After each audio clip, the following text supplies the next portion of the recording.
आपको बता रहे कि मंत्र शुद्ध बोलना चाहिए, जैसे गोविल को देवव्रत कह रहे। मंत्र में थोड़ी भी ये शुद्धि हो गई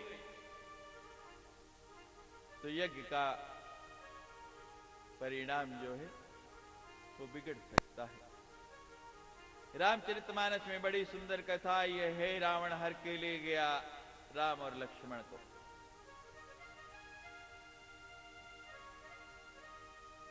विभीषण का वेश बना के आया, सब सुरक्षा कर्मियों को धोखा दे के ले गया।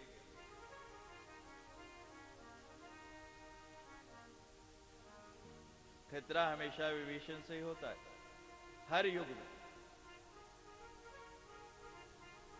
आज भी हमें हमारे देश में बाहर वालों से इतना खतरा नहीं जितना भीतर वालों से।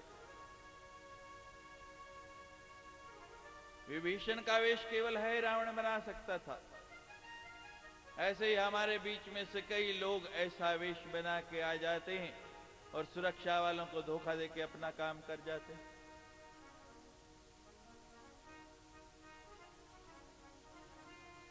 अब जब बताया गया कि विभीषण जी आप ही आए थे, आपके साथ ही गए, विभीषण समझ गया कि मेरा रूप अगर कोई धारण कर सकता है तो केवल है राम।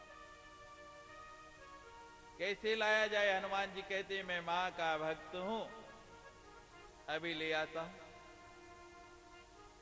मां को याद किया, पहुंच गए हे रावण के यहां और वहां यज्ञ हो रहा है। मां के सुंदर मंत्र बोले जा रहे हैं,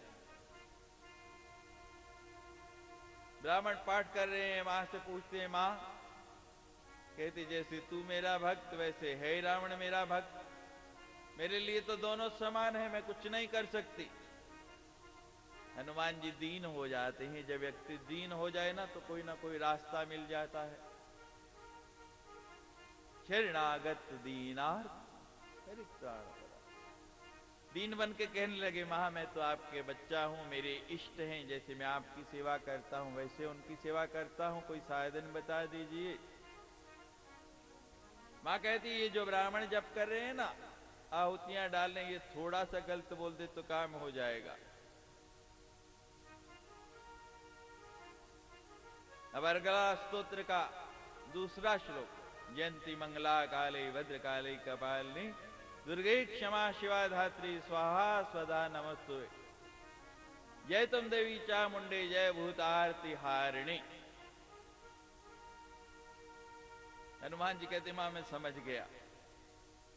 अब जब ब्राह्मणों ने बोलना शुरू किया, जय तुम देवी चामुंडे जय भूतारती हारिणी, तो जैसे लंकनी को मुक्का मारना था ना, जैसे लंकनी को एक घूंसा सिर पे लगाया और वमन हो गया।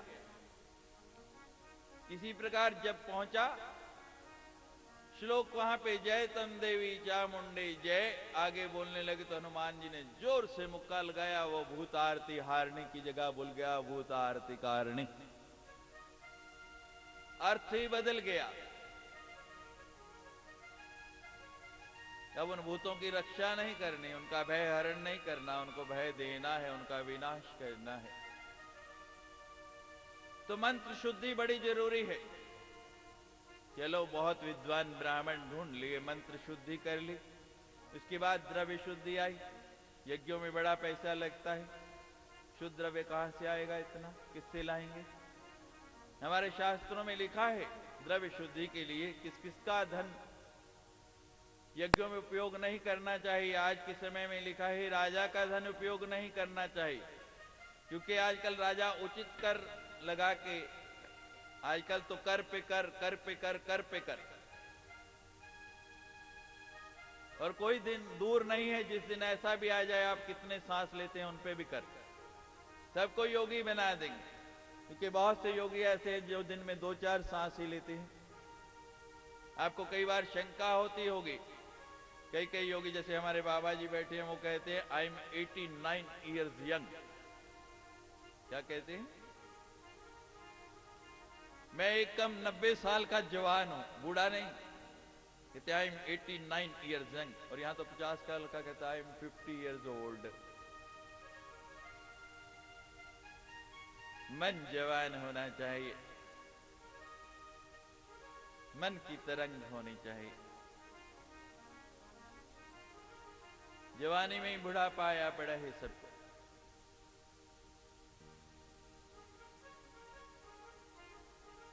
तो कोई दिन दूर नहीं, योगियों की आयु कैसे बढ़ती है? प्राणायाम करते हैं।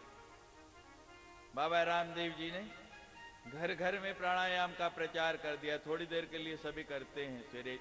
अच्छा है, धीरे धीरे आदत पड़ जाए, इससे पहले कि गवर्नमेंट टैक्स लगाए आप सचेत हो जाए। एक योगी रहते थे हिमालय के गंदराव में। उनके पास एक सज्जन आए, विदेश से। पता लगा उनकी आयु 700 साल है। हैरान हो गए। आपने पुराणों में पढ़ा होगा 10-10 हजार साल तप किया है। रोज आपको कथा सुना रहे, आप कहेंगे 100 साल की आयु होती है, 10,000 साल तप कैसे हो गया? जब हमने जन्म लिया उसी दिन हमारे श्वास और ग्रास निश्चित हो गए। आपका राशन कितना है, वहां से परमिट कट के आता है, उतना ही मिलता है। आपने कितनी सांस लेनी है ये निश्चित है। प्राणायाम का यही अर्थ है, जितने सांस 21,600 श्वास दिन में लेना ही है, उनमें से जितनों का आप संचय कर लेंगे उतनी आयु बढ़ती चली जाएगी। लंबी आयु जीना चाहते हैं ना, मैं साधन बता रहा हूं। उनसे पूछा कि कितनी आयु है? कहने लगे 700 साल। कैसे कंफर्म हो? पास में शिष्य बैठा था, उसको जाके पूछने लगे, भाई कहते हैं इनकी आयु 700 साल है, क्या ये सच? कहते मुझे नहीं पता सच है ये झूठ, मैं तो केवल 300 साल से इनकी सेवा कर रहा हूं। कहते हैं जब चेला 300 साल का है तो गुरु तो 700 साल का मानना ही पड़ेगा। आपको शंका तो नहीं हो रही भाई? एक कम 90 साल के जवान है, कोई शंका तो नहीं? प्रमाण पत्र है उनके पास जन्म का। जिसको शंका हो आ जाना, शाम को आश्रम में हम दिखा देंगे। तो राजा का धन, वेश्या का धन,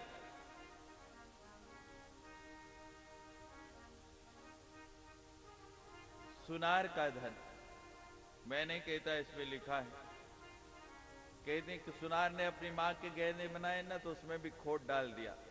और जब आप जाते हैं ना, महाराज आप तो मेरे परमानेंट ग्राहक हैं, आपसे थोड़ी कर सकता हूं, दूसरों से करता हूं तो करो, आपको तो बिल्कुल शुद्ध 23 कैरेट का 99.9% शुद्ध सोना दे रहा। ये 3 धन लिखे हैं। द्रव्य शुद्ध होना चाहिए, पाप से कमाया हुआ नहीं, धर्म पूर्वक कमाया हुआ धन। और इन 3 में मैं एक और जोड़